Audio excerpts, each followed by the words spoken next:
So ito na mga kababayan, number 1 Senator Robin Padilla. Nagsalita na naman mga kapatid. At kini-question ngayon ni number 1 Senator Robin Padilla ang gobyerno kung bakit daw itong kanyang Tatay Digong nandun sa dahig.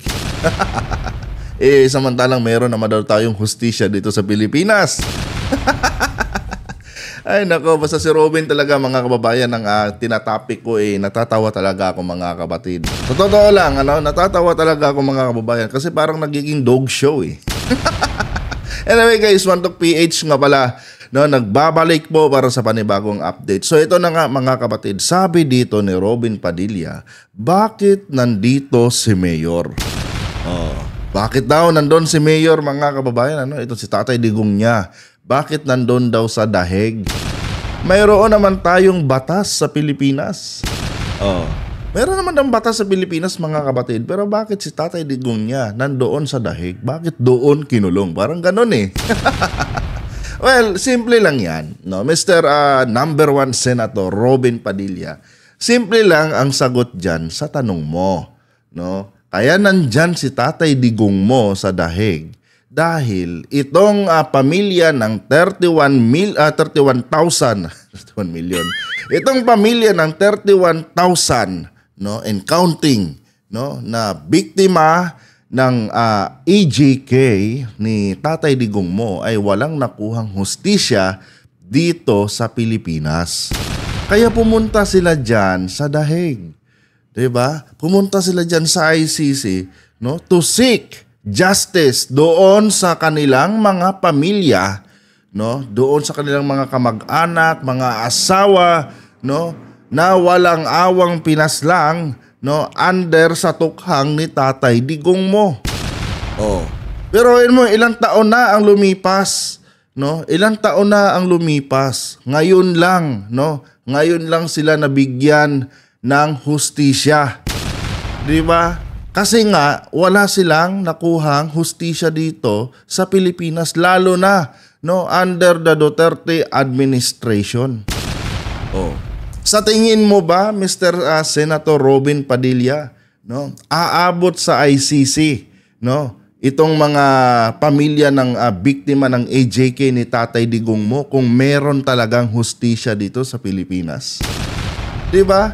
Sa tingin mo, maglalakas loob itong mga tawag dito kritiko ni Duterte na pumunta sa ICC kung patas ang batas dito sa Pilipinas under his administration. Ganun lang kasimple yun, Mr. Robin Padilla. Nagtaka ka pa, Nagtaka ka ba kung bakit nandyan si Tatay Digong mo? Simple lang ang sagot. Walang hustisyang nakuha dito sa Pilipinas kaya nagpunta sila dyan sa ICC. Ngayon, ICC na ang tawag dito, ICC na ang gumalaw. ICC na ang naghanap ng ebidensya laban kay Tatay Digong mo. After nilang mag-imbestiga, napatunayan nila, na meron ngang tawag nito. Meron ngang pang-aabuso na nangyari sa administrasyon ni Tatay Digong mo. Kaya ngayon, pinakulong nila si Tatay Digong mo. Ngayon, ang tanong, convicted na ba si Tatay Digong mo? Hindi pa naman 'Di ba? Kasi may mga trial pa naman ang gagawin. At least diyan, 'di ba? At least diyan patas ang laban. Walang panye-panyero, walang impluwensya, walang kabrad-brad sa mga fraternity. Hindi pwedeng gawin diyan ni Tatay Digong nyo yung kaya niyang gawin dito sa Pilipinas. Na kung saan mga kapatid pwede mong gapangin sa iyong impluwensya, basta kabrad mo pwede mong gapangin sa iyong impluwensya yung mga tawag nito, yung mga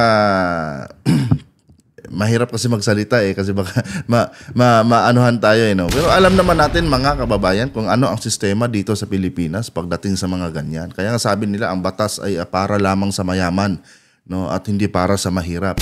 Kasi nga mga kapatid, pag ma-impluwensya kang tao, marami kang koneksyon, kaya mong baluktutin ang batas dito sa Pilipinas. At yan ang nangyari. no, under the Duterte administration. Kung kaya't itong mga pamilya ng 31,000 no, na biktima ng AJK ay diyan sa ICC humingi ng tulong, no, para makakuha ng hustisya dito sa nangyari sa kanilang mga kamag-anak, mga asawa at mga anak, no, na biktima ng tukhang ni Tatay Digongyo. Diba? Sabi pa dito mga kapatid, yun lang ang punto. Kahit saan man pumunta yung hearing na yan, ina-assume na ni Padilla mga kapatid, no? May pag-a-assume na siya na sinasabi dito, no? Sabi niya, kahit saan man pumunta yung hearing na yan, iisa lang ang totoo. Inassume na ni Padilla dito mga kababayan na kahit saan daw pumunta, no, kahit saan korte nyo dalhin yung pagdinig na yan tungkol kay Tatay Digongyo, iisa lang ang totoo. At ano yon? Na, ano daw ang totoo mga kapatid para kay Padilla? Inosente si Tatay Digongyo. Di ba? Ito mga kapatid, analyzation ko lang to dito sa sinabi ni Padilla. Pero tingnan nyo naman mga kababayan ang katotohanan. Do you think mga kapatid na si Padilla magsasalita ng hindi pabor kay Duterte? Di ba? Sabi niya dito, yun lang ang punto, no? Kahit saan man pumunta yung hearing na yan, iisa lang daw mga kapatid ang totoo.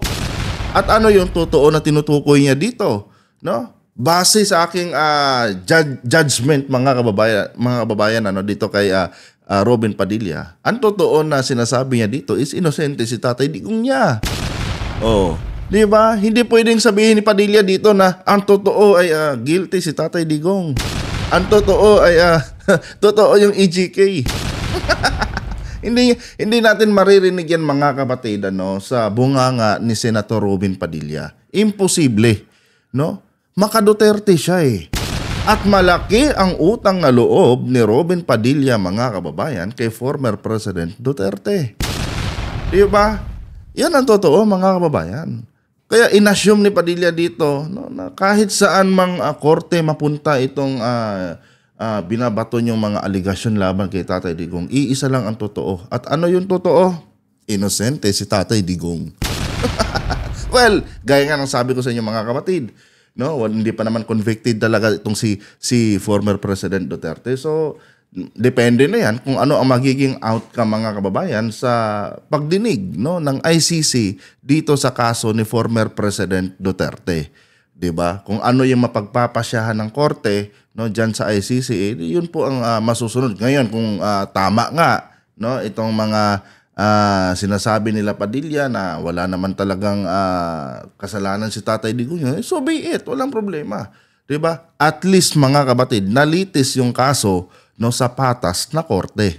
Kasi nga mga kababayan, dito sa Pilipinas kasi hindi natin pwedeng sabihin may patas, no, na sistema dito pagdating sa mga ganitong ganitong mga issue, lalo na ma-impluwensyang tao mga kapatid, no, itong si former President Duterte. Common sense lang yan Ulitin ko, common sense lang yan mga kapatid.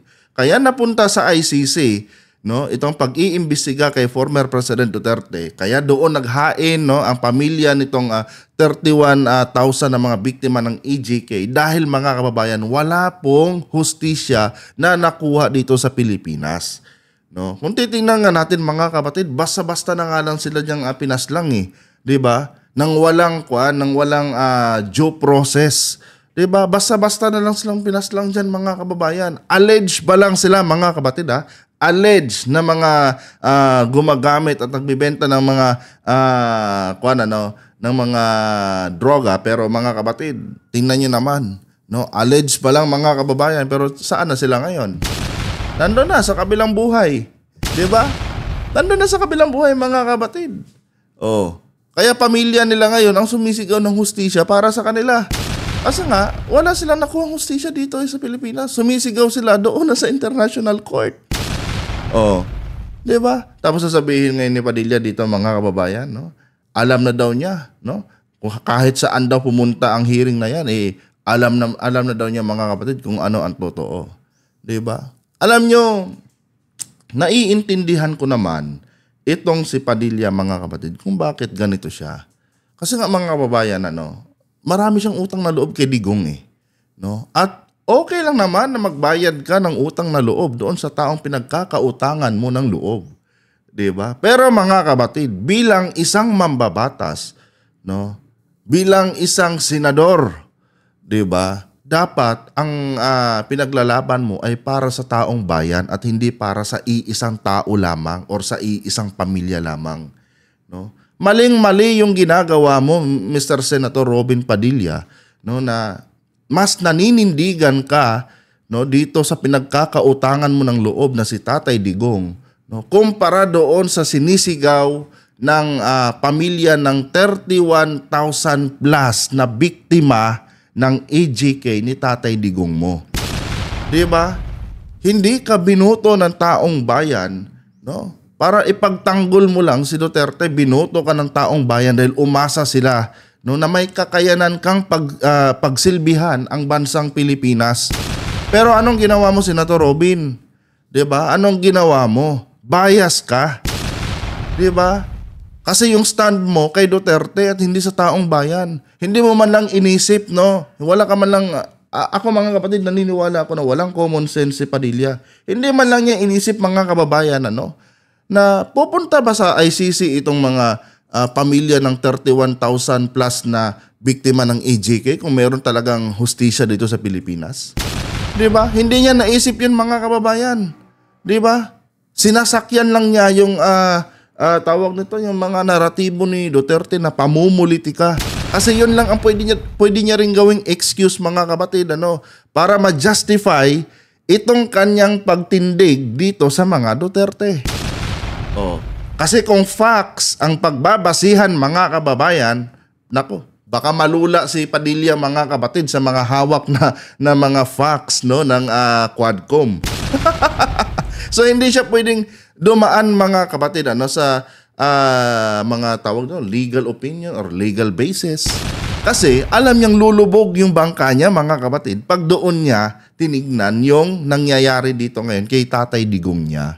Kaya ngayon, sumasakay siya sa naratibo na pamumulitika, no? Ito yung naratibo ng mga Duterte, pamumulitika daw to, mga kababayan. No? Ngayon kasi pag sumigaw ka ng hustisya para doon sa mga pagka ikaw isang public official, no, at nakikiisa ka dito sa mga nabiktima ng human rights, mga kababayan, ano? Nabiktima ng human rights. Nabiktima ng pang-aabuso ng isang politiko, no, at nag-stand ka diyan, ay pamumulitika na kaagad, mga kapatid. Ang tawag diyan ngayon. Yun yung meta ngayon, no? Once na tumindig ka para sa mga inaaping mga kababayan mo, no, at tinutulungan mo silang mabigyan ng hustisya yung kanilang mga kamag-anak, no, pamumulitika na kaagad yan ngayon, mga kababayan. Narrative yan ng mga DDS, mga kapatid. Narrative ni Digong yan, no, at ni Sara Duterte, na pinupolitika di umano sila, 'di ba? Ito daw mga tumutulong dito sa biktima ng tukhang ni Duterte ay pinupolitika daw sila, mga kapatid. 'Di ba? Maging ang presidente Marcos daw, mga kababayan, ay pinupolitika daw sila. Oo, gano'n na ngayon, mga kapatid. Kaya dahil diyan, mga kababayan, sa naratibong 'yan ng mga DD shits, no, lalo na dito sa mga Duterte na nagpapakalat ng ganyang naratibo, no. Dahil diyan sa naratibo nilang 'yan, mga kapatid, no. Isang patunay lang po, mga kababayan, na wala talagang wala talagang hustisya sa Pilipinas. 'Di ba? Once na politiko na ang gumalaw at gumawa ng mali diyan, mga kapatid, no, at ng abuso sa taong bayan, no, once na gumawa ka ng isang hakbang, no, na kung saan magpapakulong sa kanila, no, dahil sa kanilang ginawang pang-aabuso, ay pamumulitika na po yan kaagad, mga kababayan. Yan na po, no, ang bagong kahulugan ngayon ng hustisya sa Pilipinas. Anyway guys, ito opinion ko lamang ito, mga kapatid. Hindi ito para impluwensyahan kayo, no. Ito nililinaw ko lang, mga kapatid, no. Hindi po kasi tayo influencer eh. Itong platform ko is intended only, mga kababayan, sa personal kong opinion. Ngayon, kung mag-a-agree kayo sa akin, okay, 'di ba? Pero sinasabi ko sa inyo, mga kapatid, no, dito sa isyong ito, mag-isip din kayo, no. I-analyze niyo rin mabuti, 'di ba? Mabuti. Lumalabas yung pagiging Bisaya ko. I-analyze rin mabuti. 'Di ba? Hindi ko sinasabi na once na nagsalita ako dito, no, ng against ito kila Padilla, iyon na po ang tama, mga kababayan. Based on my assessment lang 'yan. No, at hindi ko sinasabi na ako yung tama. Yung sa ganong bagay ko nakikita si Padilla, mag-question niyo ba ako? 'Di ba? Kalayaan ko namang mag-express, mga kapatid, ng aking opinion.